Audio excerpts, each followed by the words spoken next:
ಒಳ್ಳೆಯ ಮನೋಭಾವ ಇರುತ್ತೆ, ಒಳ್ಳೆಯ ಮನಸ್ಸುಳ್ಳವರಾಗಿರ್ತೀರ, ಒಳ್ಳೆಯ ಸಹೋದರರನ್ನ ಹೊಂದಿರ್ತೀರ. ಅಂದ್ರೆ ಈ ಸಮಯದಲ್ಲಿ ಕಿತ್ತಾಟ ಆಗ್ಬಿಟ್ಟಿದೆ, ಅಣ್ಣ ತಮ್ಮಂದರ ಮಧ್ಯೆ, ಅಕ್ಕ ತಂಗಿಯರ ಮಧ್ಯೆ ಕಿತ್ತಾಟ ಆಗ್ಬಿಟ್ಟಿದೆ ಅಂದ್ರೆ ಈ ಸಮಯದಲ್ಲೆಲ್ಲ ಬ್ಯಾಲೆನ್ಸ್ ಆಗ್ಬಿಡುತ್ತೆ, ಅನುಕೂಲ ಆಗುತ್ತೆ.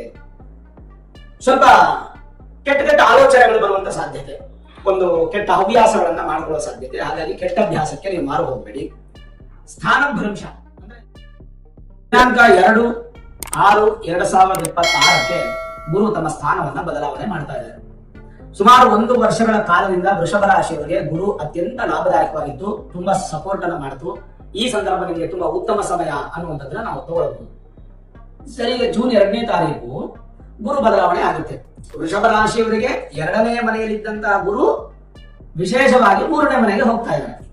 2ನೇ ಮನೆಯಲ್ಲಿ ಗುರು ಇದ್ದಾಗ ಗುರುಬಲ ಇರುತ್ತೆ. ದ್ವಿತೀಯ ಸ್ಥಾನೇ ಗುರುಹು ಶುಭ, ಹಾಗಂತ ತೃತೀಯ ಸ್ಥಾನೇ ಗುರುಹು ಅಶುಭ ಅಂತ ಎಲ್ಲೂ ಹೇಳಿಲ್ಲ. ಏನಂದ್ರೆ ಗುರುವಿನ ಬಲ ಅನ್ನೋದಿರಲ್ಲ. ನೋಡಿ, 2 ತರ ಇದೆ ಗುರುವಿನ ಬಲ. ಒಂದು ಗುರುವಿನ 5ನೇ ಮನೆ ದೃಷ್ಟಿ, ಇನ್ನೊಂದು ಗುರುವಿನ 7ನೇ ಮನೆ ದೃಷ್ಟಿ, ಇನ್ನೊಂದು ಗುರುವಿನ 9ನೇ ಮನೆಯ ದೃಷ್ಟಿ. ಇದು ಒರಿಜಿನಲ್. ಇದು ಬಿಟ್ಟು 2ನೇ ಮನೆಯಲ್ಲಿ ಗುರು ಇದ್ದಾಗ ಒಂದು ಗುರುಬಲ, 11ನೇ ಮನೆಯಲ್ಲಿ ಗುರು ಇದ್ದಾಗ ಒಂದು ಗುರುಬಲ ಬರುತ್ತೆ. ಇದು ಒಂದು ನಿಮಗೆ ಡೈರೆಕ್ಟ್ ಗುರುಬಲ ಅಲ್ಲ, ಗುರುವಿನ ಅನುಗ್ರಹ ಅಂತ ಕರಿತೀವಿ ನಾವು. ಗುರುವಿನ ಅನುಗ್ರಹ ಅಂದ್ರೆ ಗುರುಬಲ ಅಂತಾನೆ ಅರ್ಥ. ಬಟ್ 5, 7, 9 ಇದೆಯಲ್ಲ, ಆ ದೃಷ್ಟಿ ಇಂಪಾರ್ಟೆಂಟ್. ಈಗ 2ನೇ ಮನೆಯಲ್ಲಿ ಇದ್ದಂತ ಗುರು ವೃಷಭ ರಾಶಿಯವರಿಗೆ 3ನೇ ಮನೆಗೆ ಹೊರಟೋಗ್ತಾರೆ. ಇದೇ ಜೂನ್ 2ನೇ ತಾರೀಕು ಹೊರಟು ಬಿಡ್ತಾರೆ. ಸರಿ, ಹಾಗಾದ್ರೆ ಗುರುಬಲ ಇಲ್ಲ. ಗುರುಬಲ ಇಲ್ಲ ಅಂದ್ಮೇಲೆ ನೀವೇನ್ ಮಾಡಬೇಕು? 2 ತರ ಹೇಳ್ತೀವಿ. ಒಂದು ಜನ್ಮ ಗುರು, ಇನ್ನೊಂದು ಗೋಚಾರ ಗುರು. ನಿಮ್ಮ ಜನ್ಮ ಜಾತಕ, ಮೂಲ ಜಾತಕದಲ್ಲಿ ಗುರು ಎಲ್ಲಿದ್ದಾರೆ ಅಂತ ತಿಳ್ಕೊಳ್ಳಿ. ಗುರು ಏನಾದ್ರು ಮೇಷ ರಾಶಿಯಲ್ಲೋ ಅಥವಾ ಕರ್ಕ ರಾಶಿಯಲ್ಲೋ, ಸಿಂಹ ರಾಶಿಯಲ್ಲೋ, ವೃಶ್ಚಿಕ ರಾಶಿಯಲ್ಲೋ, ಧನುರ್ ರಾಶಿಯಲ್ಲೋ, ಮೀನ ರಾಶಿಯಲ್ಲೋ, ಈ 6 ರಾಶಿಗಳಲ್ಲಿ ಎಲ್ಲಾದ್ರೂ ಗುರು ಇದ್ರೆ ಅದು ನಿಮಗೆ ಬಹಳ ಒಳ್ಳೆಯದು. ನಿಮ್ಮ ಮೂಲ ಜಾತಕ ಅದನ್ನ ನೀವು ನುರಿತ ಜ್ಯೋತಿಷ್ಯರನ್ನ ಭೇಟಿ ಮಾಡಿ, Vedic astrology, higher astrology predictions ಅನ್ನ ಮಾಡಿಸಿ ತಿಳ್ಕೊಳ್ಳಿ ಗುರು ಯಾವ ಪ್ಲೇಸ್ ಅಲ್ಲಿ ಇದ್ದಾರೆ, ಎಷ್ಟು ಪರ್ಸೆಂಟೇಜ್ ಅಲ್ಲಿ ಇದ್ದಾರೆ, ಅಂಡ್ ವಕ್ರಿ ಆಗಿದಾರ, ಅಸ್ತಂಗತರಾಗಿದಾರ, ಅಥವಾ ಗ್ರಹಗಳ ಪಾಪಗ್ರಹಗಳ ಜೊತೆ ಯುತಿ ಆಗಿದಾರ, ಇದನ್ನೆಲ್ಲ ತಿಳ್ಕೊಬೇಕು ನೀವು. ಅದು ಮೂಲ ಜಾತಕದಲ್ಲಿ ಮಾತ್ರ ತಿಳಿಯುತ್ತೆ, ಗೋಚಾರದಲ್ಲಿ ತಿಳಿಯಲ್ಲ. ಒಂದು ಪಕ್ಷ ಗುರು ಏನಾದ್ರೂ ನಿಮ್ಮ ಮೂಲ ಜಾತಕದಲ್ಲಿ ಸ್ಟ್ರಾಂಗ್ ಆಗಿದ್ರೆ, ಗೋಚಾರದ ಗುರುಬಲ ಇಲ್ಲ ಅಂದ್ರೂ ತಲೆ ಕೆಡಿಸ್ಕೊಳಕ್ ಹೋಗ್ಬೇಡಿ. ಗುರು ನಿಮಗೆ ಸದಾ ಕಾಲ ಅನುಗ್ರಹ ಮಾಡ್ತಾನೆ ಇರ್ತಾನೆ ಅಂತ ಅರ್ಥ. ಒಂದು ವೇಳೆ ಮೂಲ ಜಾತಕದಲ್ಲಿ ಗುರು ಚೆನ್ನಾಗಿಲ್ಲ ಅಂತ ಅನ್ಕೊಳ್ಳಿ, ಅವಾಗ ವೃಷಭ ರಾಶಿಯವರು ಯೋಚನೆ ಮಾಡಬೇಕು, ಹೌದು ನಮಗೆ ಗುರು ಮೂಲ ಜಾತಕದಲ್ಲಿ ಚೆನ್ನಾಗಿಲ್ಲ, ಇವಾಗ ಗೋಚಾರದಲ್ಲೂ ಚೆನ್ನಾಗಿಲ್ಲ, ಹಾಗಾಗಿ ನಮ್ಗೆ ಸ್ವಲ್ಪ ಸಮಸ್ಯೆಗಳಾಗುವ ಸಾಧ್ಯತೆಗಳು ಇರುತ್ತೆ ಅಂತ ಭಾವನೆಯನ್ನ ತಗೊಂಡು ಒಂದು ಗುರು ಶಾಂತಿಯನ್ನ ಮಾಡ್ಕೋಬೇಕು.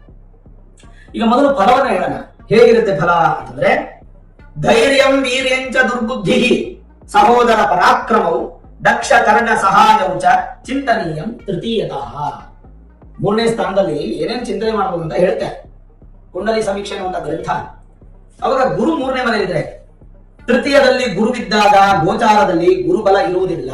ಆದರೆ ಒಳ್ಳೆಯ ಮನೋಭಾವ ಇರುತ್ತೆ, ಒಳ್ಳೆಯ ಮನಸ್ಸುಳ್ಳವರಾಗಿರ್ತೀರ, ಒಳ್ಳೆಯ ಸಹೋದರರನ್ನ ಹೊಂದಿರ್ತೀರ. ಅಂದ್ರೆ ಈ ಸಮಯದಲ್ಲಿ ಕಿತ್ತಾಟ ಆಗ್ಬಿಟ್ಟಿದೆ, ಅಣ್ಣ ತಮ್ಮಂದರ ಮಧ್ಯೆ, ಅಕ್ಕ ತಂಗಿಯರ ಮಧ್ಯೆ ಕಿತ್ತಾಟ ಆಗ್ಬಿಟ್ಟಿದೆ ಅಂದ್ರೆ ಈ ಸಮಯದಲ್ಲೆಲ್ಲ ಬ್ಯಾಲೆನ್ಸ್ ಆಗ್ಬಿಡುತ್ತೆ, ಅನುಕೂಲ ಆಗುತ್ತೆ.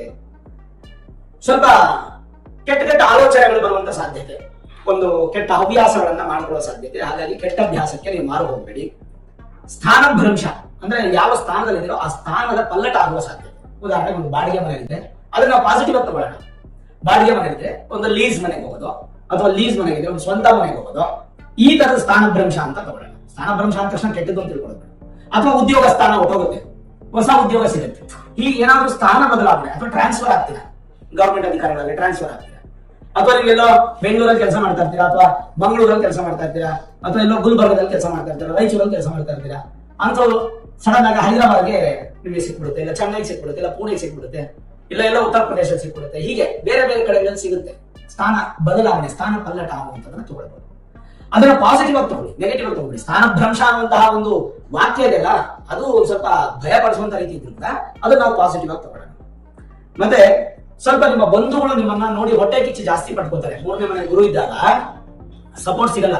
ಯಾರೋ ಬಂಧುಗಳು ನಿಮ್ಗೆ ಸಪೋರ್ಟ್ ಮಾಡೋದು, ನಾನು ಇದೀನಿ ತಲೆ ಕೆಡಿಸ್ಕೊಬೇಡ, ಧೈರ್ಯವಾಗಿ ಹೋಗು ಅಂತ ಹೇಳೋದು, ಆ ತರ ಧೈರ್ಯದ ಮಾತುಗಳು, ಹಣದ ವ್ಯವಹಾರದಲ್ಲಿ ಸಪೋರ್ಟ್ ಮಾಡೋದು, ಮಾರಲ್ ಸಪೋರ್ಟ್, ಇದೆಲ್ಲ ನಿಮಗೆ ಸ್ವಲ್ಪ ಕಷ್ಟ ಆಗುತ್ತೆ. ಇನ್ನು ಪ್ರಯತ್ನಕ್ಕೆ ಸರಿಯಾದ ಫಲ ಮಾತ್ರ ಸಿಗುತ್ತೆ. ಅಂದ್ರೆ ನಿಮ್ಮ ಪ್ರಯತ್ನ, ಅಲ್ಲಿ ನೋಡಿ 2 ವಾಕ್ಯ ಇದೆ. ಒಳ್ಳೆಯ ಫಲ ಸಿಗುತ್ತದೆ ಅನ್ನುವಂತ ಒಂದು ವಾಕ್ಯ ಬರುತ್ತೆ ಗುರುಬಲ ಇದ್ದಾಗ. ಪ್ರಯತ್ನ ಬಲಿಷ್ಠವಾದರೆ ಒಳ್ಳೆಯ ಫಲ ಸಿಗುತ್ತೆ. ಎಷ್ಟು ವ್ಯತ್ಯಾಸ ಇದೆ? ಈ ಟೈಮಲ್ಲಿ ನೀವು ಪ್ರಯತ್ನವನ್ನ ಹೆಚ್ಚು ಮಾಡಬೇಕಾಗತ್ತೆ. ಸ್ವಲ್ಪ ಕಫ ಸಮಸ್ಯೆ ಈ ವರ್ಷ ಪೂರ್ತಿ ಅಂದ್ರೆ 379 ದಿನಗಳು. ಅವಾಗ ದಿನಾಂಕ 2/6/2026ರಿಂದ 15/6/2027 ನಿಮ್ಗೊಂದ್ ಸ್ವಲ್ಪ ಈ ಕಫ ಸಮಸ್ಯೆಗಳು ಒಂದು 379 ದಿನಗಳು ಅಂತ ತಗೊಳ್ಳಿ. ಕಫ ಜಾಸ್ತಿ ತೊಂದರೆ ಮಾಡುವಂತದ್ದು, ಗಂಟಲಿನ ಸಮಸ್ಯೆ, ಆಮೇಲೆ ಅದರ ಜೊತೆಗೆ ಇನ್ನೇನಪ್ಪ ಕಿವಿ ಸಮಸ್ಯೆ, ಅಗ್ನಿಮಾಂದ್ಯ ಅಂತೀವಿ. ಅಗ್ನಿಮಾಂದ್ಯ ಅಂದ್ರೇನು, ಹೊಟ್ಟೆಲಿರುವಂತ ಅಗ್ನಿ ಸ್ವಲ್ಪ ಶಕ್ತಿ ಕುಂದುತ್ತೆ, ಕರಗುತ್ತೆ. ಅಗ್ನಿ ಅಂತಂದ್ರೆ ನಿಮಗೆ ಅದೊಂದು ಫ್ಲೂಯಿಡ್ ಬರುತ್ತಲ್ಲ ನಿಮಗೆ ಜೀರ್ಣ ಕ್ರಿಯೆ ಮಾಡೋದಕ್ಕೆ, ಮೇಧೋ ಜೀರ್ಣ ರಸ, ಅದಕ್ಕೆ ಸ್ವಲ್ಪ ಬಲ ಕಮ್ಮಿ ಆಗುತ್ತೆ, ಅಗ್ನಿಮಾಂದ್ಯ ಆಗುತ್ತೆ. ತುಂಬಾ ಓಡಾಡ್ತಿಲ್ಲ ಇನ್ಮೇಲೆ ಜೂನ್ 2ನೇ ತಾರೀಕು ಆದ್ಮೇಲೆ ಓಡಾಟ ಜಾಸ್ತಿ, ಸಂಚಾರಶೀಲರಾಗುತ್ತೀರಿ. ಇದು ಹೆಣ್ಣು ಮಕ್ಕಳಿಗೆ ಗಂಡು ಮಕ್ಕಳಿಗೆ ಇಬ್ಬರಿಗೂ ಅಪ್ಲಿಕೇಬಲ್ ಆಗುತ್ತೆ. ಇದು ಒಂದು ವಿಚಾರ ಆಯ್ತಾ. ನೋಡಿ, ಇದು ಗುರುವಿನ ಒಂದು ಪ್ರಭಾವದಲ್ಲಿ ಪಾಸಿಟಿವ್ಸ್ ನೆಗೆಟಿವ್ಸ್. ನಾವು ನೆಗೆಟಿವ್ ಕೂಡ ಪಾಸಿಟಿವ್ ತಗೊಂಡ್ಬರ್ತೀವಿ ಅಲ್ವಾ, ಅದು ತುಂಬಾ ಇಂಪಾರ್ಟೆಂಟ್. ಹಾಗಾದ್ರೆ ಗುರು ಒಂದು ನಿಮ್ಮ ರಾಶಿಗೆ 3ನೇ ಮನೆಯಲ್ಲಿ ಬಂದು ಕುತ್ಕೊಂಡಿದ್ದಾರೆ. ಆದ್ರೆ ಅವರು ಉಚ್ಚ ಸ್ಥಾನದಲ್ಲಿ ಇರ್ತಾರೆ, ಅದನ್ನ ಮರಿಬಾರ್ದು ನೀವು. ಗುರುಬಲ ಇಲ್ಲ ಅಂದ್ರೆ ಅವರು ಉಚ್ಚ ಸ್ಥಾನದಲ್ಲಿ ಇರ್ತಾರೆ. ಒಂದು ತಿಳ್ಕೊಳ್ಳಿ, ಒಂದು ಸೀಕ್ರೆಟ್ ಹೇಳ್ಬಿಡ. ಈ ವರ್ಷ ಗುರು ಬಂದು ಉಚ್ಚ ಸ್ಥಾನಕ್ಕೆ ಬರ್ತಾ ಇದ್ದಾರೆ ಜೂನ್ 2ನೇ ತಾರೀಕು. 12 ರಾಶಿಯವರು ಚೆನ್ನಾಗಿರುತ್ತೆ. ಈ ರಾಶಿಯವರು ಗುರುಬಲ ಆಗುತ್ತೆ, ಹೌದು ಗುರುಬಲ ಹೋಗುತ್ತೆ, ಗುರುಬಲ ಬರುತ್ತೆ, ಆಯಾ ರಾಶಿ ಪಡ್ಕೊಂಡಿರ್ತಕ್ಕಂಥ ಅದೃಷ್ಟ. ಆದ್ರೆ ಗುರು ಉಚ್ಚ ಸ್ಥಾನದಲ್ಲಿದ್ದಾಗ 12 ರಾಶಿಯವರೆಗೂ ಫಲ ಒಳ್ಳೆ ಕೊಡ್ತಾರೆ, ಖಂಡಿತ ಕೊಡ್ತಾರೆ. ಏನು ಒಳ್ಳೆಯ ಓದುಗಾರರಾಗ್ತೀರಾ, ರಾಜನೀತಿ ತುಂಬಾ ಪೊಲಿಟಿಕಲ್ ಸೈನ್ಸ್ ಯಾರಾದ್ರೂ ಮಾಡ್ತಾ ಇಲ್ಲ ತುಂಬಾ ಒಳ್ಳೆಯದು. ಹಣವಂತರಾಗ್ತೀರಾ, ಜ್ಞಾನವಂತರಾಗ್ತೀರಾ, ಬಹಳ ವಿಶ್ವಾಸಿಗಳಾಗ್ತೀರಾ. ಪೂಜೆ, ಮಂತ್ರ, ಹೋಮ ಇತ್ಯಾದಿಗಳಲ್ಲಿ ಸ್ವಲ್ಪ ಹೆಚ್ಚು ನಿಮ್ಮ ಗಮನ ಇರುತ್ತೆ. ಸ್ತ್ರೀಯರಿಗಂತೂ ತುಂಬಾ ಅದ್ಭುತವಾದಂತಹ ವರ್ಷ ಅಂತ ಹೇಳ್ಬೋದು ವೃಷಭ ರಾಶಿಯವರಿಗೆ. ಇದೆಲ್ಲ ಒಂದ್ ಸ್ವಲ್ಪ ಅನುಕೂಲ. ಪರದ ಕಾರ್ಯವನ್ನು ಕೂಡ ಆಸಕ್ತಿಯಿಂದ ಮಾಡ್ತೀರಾ.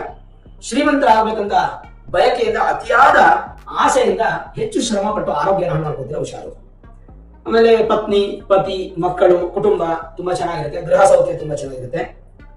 ಅಂತಃಕರಣ ತುಂಬಾ ಶುದ್ಧಿ ಇರುತ್ತೆ. ಆದ್ರೆ ಸ್ವಲ್ಪ ಹಣ ಗಳಿಸಿದ ಮೇಲೆ ನಾನು ನನ್ನ ಅಂತ ಅಹಂ ಬರುತ್ತೆ, ಅದು ಬರದೇ ಇದ್ರೆ ಬ್ಯಾಲೆನ್ಸ್ ಮಾಡಬೇಕು, ಅದು ತುಂಬಾ ಇಂಪಾರ್ಟೆಂಟ್. ಆಮೇಲೆ ಗುರು ತೃತೀಯ ಭಾವದಲ್ಲಿದ್ರೆ ಇನ್ನೂ ಕೆಲವೊಂದೆಲ್ಲ ಬದಲಾವಣೆ ಇದೆ. ಲಿಮಿಟ್ಸ್ ಅಲ್ಲಿ ಇರ್ತೀರಾ, ತನ್ನ ಅಂಕೆಯಲ್ಲಿ ಇರ್ತಾರೆ, ಲಿಮಿಟ್ಸ್ ಅಲ್ಲಿ ಇರ್ತೀರ ನೀವು. ಹೆಣ್ಣಾಗ್ಲಿ ಗಂಡಾಗ್ಲಿ ಲಿಮಿಟ್ ಅನ್ನ ಕ್ರಾಸ್ ಮಾಡಲ್ಲ. ಅಂದ್ರೆ ಉದಾಹರಣೆಗೆ ಒಂದು 50,000 ಸಂಬಳ ಇದ್ರೆ 50,000ಕ್ಕೆ ನೀವು ಕಮಿಟ್ಮೆಂಟ್ ಮಾಡ್ಕೊಂಡಿರ್ತೀರಾ, ಆ ಲಿಮಿಟ್ಸ್ ಕ್ರಾಸ್ ಆಗಲ್ಲ. ಶಾಸ್ತ್ರ ಹೆಚ್ಚು ಕಲಿತೀರಾ, ಜನ್ಮಸ್ಥಳದ ಮೇಲೆ ತುಂಬಾ ವ್ಯಾಮೋಹ ಜಾಸ್ತಿ ಬರುತ್ತೆ, ಒಳ್ಳೆ ಗೌರವ ಸಿಗುತ್ತೆ. ಆಮೇಲೆ ಒಳ್ಳೆ ಮಗಳು ಜನನ ಆಗುತ್ತೆ, ಅಥವಾ ಒಳ್ಳೆ ಹೆಣ್ಣು ಮಗಳನ್ನ ವಿವಾಹ. ಒಳ್ಳೆ ಅಂದ್ರೆ ಏನ್ ಗುರುನೆ ಅಂದ್ರೆ ಸಂಸ್ಕಾರ, ಸಂಪ್ರದಾಯ ಇದೆಲ್ಲ ಕಲ್ತಿರ್ತಕ್ಕಂಥ ಸಪೋರ್ಟ್ ಮಾಡುವಂತ ಮಗಳಾದ್ರೂ ನಿಮಗೆ ಹುಡ್ತಾಳೆ, ಇಲ್ಲಾಂದ್ರೆ ಹೆಂಡತಿಯಾದ್ರೂ ಬರ್ತಾಳೆ, ಅಂದ್ರೆ ಕುಟುಂಬ ವೃದ್ಧಿ ಆಗುತ್ತೆ. ಸ್ತ್ರೀಯಿಂದ ಅನುಕೂಲ, ಸ್ತ್ರೀಯರಿಗಾದ್ರೆ ಪುರುಷರಿಂದ ಅನುಕೂಲ, ಹಂಗೆ ಉಲ್ಟಾ ಮಾಡ್ಕೋಬೇಕು. ಆಮೇಲೆ ಸಹೋದರರ ಸಪೋರ್ಟ್ ಸಿಗುತ್ತೆ, ಬಹಳ ಬುದ್ಧಿವಂತರಾಗ್ತೀರಾ, ಅತಿಥಿಗಳನ್ನ ಬಹಳ ಚೆನ್ನಾಗಿ ಸತ್ಕಾರ ಮಾಡ್ತೀರಾ, ಎಲ್ಲರ ಹತ್ರ ಸ್ವಲ್ಪ ಒಂದು ಬಾಂಧವ್ಯ ಚೆನ್ನಾಗಿ ಇಟ್ಕೋತೀರಾ. ನೆರೆಹೊರೆಯವರು ಯಾರನ್ನೂ ಶತ್ರು ಮಾಡ್ಕೊಳಕ್ ಇಷ್ಟಪಡೋದಿಲ್ಲ. ಇದೊಂದು ನಾವು ತಿಳ್ಕೊಬೇಕಾಗಿರ್ತಕ್ಕಂಥ ವಿಚಾರ. 3ನೇದು, ಗುರು 3ನೇ ಭಾವಾಧಿಪತಿ ಆದ್ರೆ ಏನ್ ಫಲ? ಹಾಗಾದ್ರೆ ಗುರು 3ನೇ ಭಾವಾಧಿಪತಿ ಆದ್ರೆ ನೀತಿಶಾಸ್ತ್ರದಲ್ಲಿ, ಅಂದ್ರೆ ಹೆಚ್ಚು ನೀತಿಶಾಸ್ತ್ರ ಅಂತಂದ್ರೆ ಈ ಲಾಯರು, ಜಡ್ಜು, LLB ಈ ತರದೆಲ್ಲ ಸ್ವಲ್ಪ ಹೆಚ್ಚು ಗಮನ ಇರುತ್ತೆ. ಮಾತಿನ ಮಲ್ಲರಾಗ್ತೀರಾ, ತುಂಬಾ ಚೆನ್ನಾಗಿ ಮಾತಾಡುವಂತರಾಗ್ತೀರಾ. ಒಳ್ಳೆ ಬುದ್ಧಿ ಜ್ಞಾನ ಇರುತ್ತೆ. ಕುಟುಂಬ ಸದಸ್ಯರ ಜೊತೆ ಬಹಳ ಶುಭ ಫಲ ನಿಮಗೆ ಪ್ರಾಪ್ತಿ ಆಗುತ್ತೆ. ಜೊತೆಗೆ ಉತ್ತಮ ಬಾಂಧವ್ಯ ಅಭಿವೃದ್ಧಿಯಾಗಿ, ಗೃಹ ಸೌಖ್ಯ ಪ್ರಾಪ್ತಿಯಾಗಿ ಸ್ವಲ್ಪ ಅನುಕೂಲ ಆಗುತ್ತೆ. ಆದ್ರೆ ಫಿನಾನ್ಷಿಯಲ್ ಆಗಿ ಮಾತ್ರ ವೀಕ್ ಆಗ್ತೀರಾ. ವೀಕ್ ಮೀನ್ಸ್ ಈ ಸಂಪಾದನೆ ಮಾಡಿರೋದನ್ನ ಲೋನ್ ಕಟ್ಟೋದು, ಮನೆ ತಗೊಳ್ಳೋದು, ಸೈಟ್ ತಗೊಳ್ಳೋದು, ಈ ತರ ಎಲ್ಲ ಮಾಡಿ ಸ್ವಲ್ಪ ಇಂಬ್ಯಾಲೆನ್ಸ್ ಮಾಡ್ಕೋತೀರಾ. ಲಿಕ್ವಿಡಿಟಿ ಸ್ವಲ್ಪ ಕಷ್ಟ ಆಗುತ್ತೆ, ಶ್ರಮ ಪಡಬೇಕಾಗುತ್ತೆ. ಇದೆಲ್ಲ ಸ್ವಲ್ಪ ಸಮಸ್ಯೆಗಳು ಉಂಟಾಗ ಸಾಧ್ಯತೆ ಇರುತ್ತೆ. ಇದನ್ನ ಬ್ಯಾಲೆನ್ಸ್ ಮಾಡಿ ಇಷ್ಟು ಬಿಟ್ಟರೆ ಬೇರೆ ಏನು ತೊಂದರೆ ಇಲ್ಲ. ನೋಡಿ, ಮಿಥುನ ರಾಶಿಯಲ್ಲಿ ಗುರುಬಲ ಹೋಗುತ್ತೆ ಅಂದ್ರೆ ಕೂಡ ಎಷ್ಟು ಪಾಸಿಟಿವ್ ಇದೆ ನಮಗೆ ಅಲ್ವಾ? ಈ ಪಾಸಿಟಿವ್ ನೆಲ್ಲ ಖಂಡಿತ ನೀವು ಯುಟಿಲೈಸ್ ಮಾಡ್ಕೊಳ್ಬೇಕು. ಅಂಡ್ ಯಾವುದೇ ಕಾರಣಕ್ಕೂ ಗುರುಬಲ ಹೋಯ್ತು, ನಮ್ ಗುರು ಆಶೀರ್ವಾದ ಸಿಗಲ್ಲ ಅಂತ ನೆಗೆಟಿವ್ ಮೈಂಡ್ ಸೆಟ್ ಅನ್ನು ಇಟ್ಕೊಳಕ್ ಹೋಗ್ಬೇಡಿ. ಮೋರೋವರ್ ಇನ್ನೊಂದು ಇಂಪಾರ್ಟೆಂಟ್ ವಿಷಯ, ಗುರು ಬಂದು ನಿಮಗೆ ಜೂನ್ 2ನೇ ತಾರೀಕು 2026 ಬದಲಾವಣೆ ಆಗಿ 2ನೇ ಮನೆಯಿಂದ 3ನೇ ಮನೆಗೆ ಹೋಗ್ತಾರೆ. ಗುರುಬಲ ಇರೋದಿಲ್ಲ, ಗುರುಬಲ ಇಲ್ಲ ಅಂದ್ರೂ ಕೂಡ ನೀವು ಗುರು ಶಾಂತಿ ಮಹಾಯಾಗಗಳನ್ನು ಮಾಡ್ಕೊಳ್ಳಿ. ಎಲ್ಲಾ ಕಡೆ ಮಾಡ್ತಾ ಇರ್ತಾರೆ. ವೃಷಭ ರಾಶಿಯವರು ಕಡ್ಡಾಯವಾಗಿ ಗುರು ಶಾಂತಿ ಯಾಗ ಮಾಡಿಸ್ಕೊಳ್ಳಿ. ಅದರಿಂದ ನಿಮಗೆ ಗುರುವಿನ ಮತ್ತಷ್ಟು ಫಲ ನಿಮಗೆ ಸಿಗುತ್ತೆ.